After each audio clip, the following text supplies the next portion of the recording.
সুস্থ দেহ প্রফুল্ল মন নিয়ে তোমরা বেড়ে উঠতে পারো এবং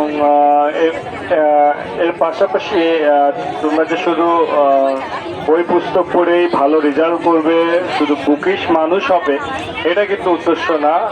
এই খেলার মাধ্যম দিয়েই তোমাদের ভিতর থেকে অন্যের সাথে বন্ধুত্ব সম্পর্ক গড়ে ওঠে এবং সেটা দীর্ঘদিন ধরে লালায়িত হয়ে থাকে এবং এখান থেকে কিন্তু নেতৃত্বের যে একটা গুণাবলী, সেটার বিকাশ এই খেলার মাঠ থেকে ঘটে থাকে।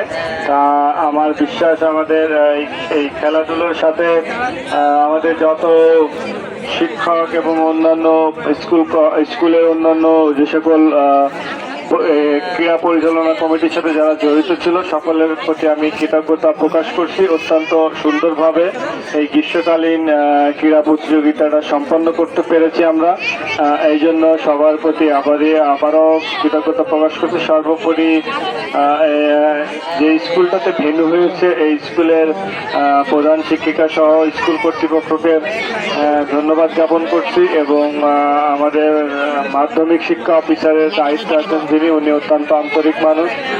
সর্বদাই উনি খেয়াল রেখেছেন, নজর রেখেছেন, নির্দেশনা দিয়েছেন, যার কারণে শান্তিপূর্ণভাবে নির্বিঘ্নে এই খেলা শেষ হয়েছে। পরবর্তীতে তোমরা জেলায় যাবে এবং জেলা থেকে বিভাগে যাও, সেই সব জায়গায় যে তোমরা ভালো করো সেই প্রত্যাশা থাকলো এবং তোমাদের জন্য দোয়া থাকলো। সকলের প্রতি কৃতজ্ঞতা প্রকাশ করে এবং সকলের সুস্বাস্থ্য দীর্ঘ মঙ্গল কামনা করে আমি আমার কথা শেষ করছি। ধন্যবাদ।